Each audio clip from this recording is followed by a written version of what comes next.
All right, I got a story time for everybody, and it's a little bit hard for me to share, but I'm going to. It's about when I was in the mental hospital.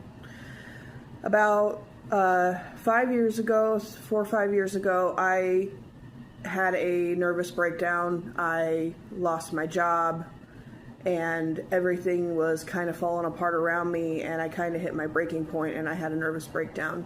And instead of unaliving myself, which I was going to, I called for help. And I ended up being put in a mental hospital for a week. And the experience is while I was in there, I met a girl who was probably about 18, 19 years old. And she had to be quarantined in a room by herself and have round-the-clock supervision because her circumstances and her willingness to, was a lot higher than mine. And she and I kind of became friends. Well, while we were in there, she said she really wanted to read her Bible, but at the time she was kind of having a religious crisis, and so she couldn't bring herself to read her Bible, but she really wanted to.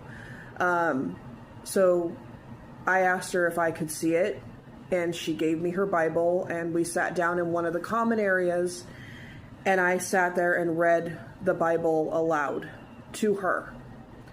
But while I was doing this, at first I didn't notice that people started to wander in. And the next thing you know, I am there reading this Bible out loud in a room full of people who just waltzed in, sat down, and decided to listen. And the reactions of these people, the way it uplifted these people just to sit down and listen to the Bible. It's a very surreal, life-changing experience when you're in one of these facilities with other people who are struggling. And I honestly will never forget that moment when I lifted my head and I was in a room full of people who were just listening to the words from this book. And I ended up doing that every day for the rest of the time that I was in there. When we weren't in therapy sessions or anything like that, I would sit in this room and I would read, and people would come in and they would sit down and they would just listen. And it helped a lot of people. And at the end, on my last day, she gave me that Bible and I gave it to my daughter. Have a good day, everybody.